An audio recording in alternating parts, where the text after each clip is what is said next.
ரசூலுல்லாஹி ஸல்லல்லாஹு அலைஹி வஸல்லம் அவர்களுடைய மனைவியை பற்றி தவறான செய்தி பரப்பப்படுகிறது. யாருடைய மகள்? அபூபக்கர் சித்திக் ரலியல்லாஹு அன்ஹு அவர்களுடைய மகள் ஆயிஷா ரலியல்லாஹு அன்ஹா.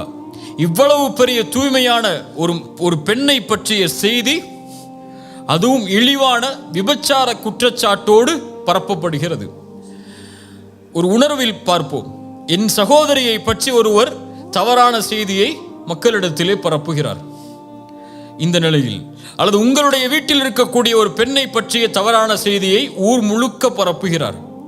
நீங்கள் யாரை விரும்பினீர்களோ அவர்களே பரப்புகிறார்கள் என்றால் நம்முடைய மனநிலை எப்படி இருக்கும்?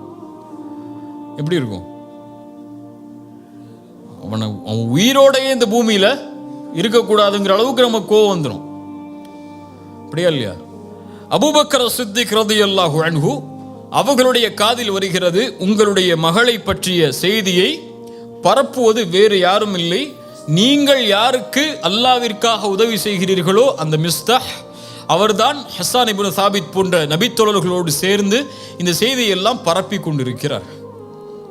மிஸ்தாஹ் நான் உண்டு இல்லைன்னு பண்ணிட போறேன்னா அபூபக்கர் ரலியல்லாஹு அன்ஹு சொல்லலை. ஒரே வார்த்தை சொன்னாங்க, நான் மிஸ்தாஹுக்கு செஞ்சு வந்த உதவியை நிறுத்த போறேன். நான் மிஸ்தாஹுக்கு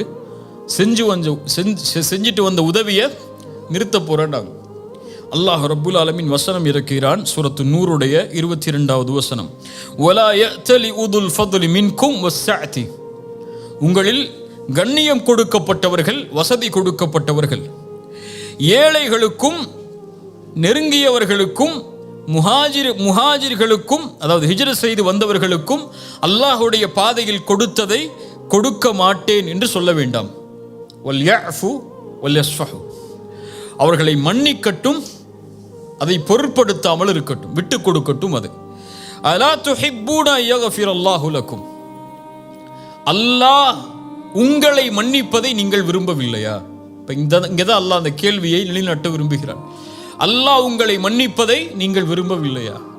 அப்போ நீங்க அல்லாஹ்வுக்காக ஒருவருக்கு உதவி செய்றீங்க, ஆனால் உங்களுடைய மகளை பற்றி பேசுகிறார் என்பதற்காக யாருடைய உதவி நிப்பாட்டுறீங்க? யாருக்காக செஞ்ச உதவியை நிப்பாட்டுறீங்க?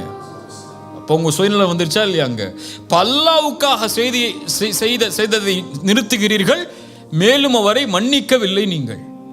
நீங்கள் அல்லாஹ் உங்களை மன்னிக்க வேண்டும் என்று விரும்புகிறீர்கள், ஆனால் அதே மன்னிப்பை சக மனிதர்கள் உங்களுக்கு செய்தால் நீங்கள் கொடுக்கவில்லை.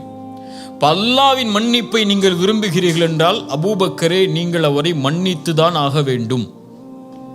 இதைத்தான் அல்லாஹ் சொல்ல வர்றான். நீங்கள் இதை விட்டு கொடுத்து தான் ஆக வேண்டும். மன்னியுங்கள் அபூபக்கரே, விட்டு கொடுங்கள். அபூபக்கர் ரலியல்லாஹு அன்ஹு உடனடியாக சொன்னார்கள், ஆம் யா அல்லாஹ், உன் மீது சத்தியமிட்டு சொல்கிறேன், உன் மன்னிப்பை நான் விரும்புகிறேன். இங்க நான் செய்யறது எதுக்காகத்தான்? என்னுடைய ஈகோ புதஞ்சு போச்சுங்கிறதுக்காக இல்லை, உனக்காகத்தான். அவரை நான் மன்னிக்கிறேன், அவர் மேல் நான் கோபத்தை வெளிப்படுத்தல. எனக்கு உன் பாவ மன்னிப்பு முக்கியம் யா அல்லாஹ். ஏன்? இந்த மனிதர்கள் எனக்கு செய்யக்கூடிய பாவத்தை விடவெல்லாம் உனக்கு நான் பாவம் செஞ்சிருக்கேன். இல்லையா? எல்லா மனிதர்களும் அதில் ஈக்குவல் தானே.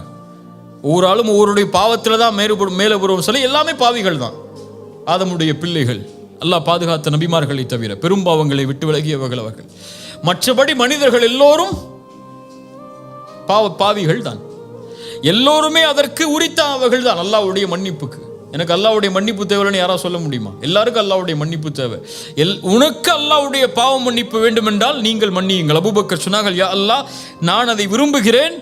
மிஸ்தாஹுக்கு நான் எதை செய்து வந்தேனோ அதை நான் செய்வேன்.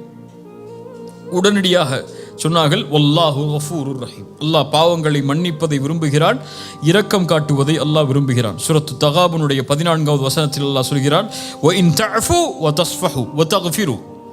மன்னித்து விளக்கி அதை நீங்கள் மறைத்துக் கொண்டால், நீக்கிக் கொண்டால், ஃப இன்னல்லாஹ கஃபூருர் ரஹீம். அல்லாஹ் பாவங்களை மன்னிப்பவன், அல்லாஹ் இரக்கம் காட்டக்கூடியவன்.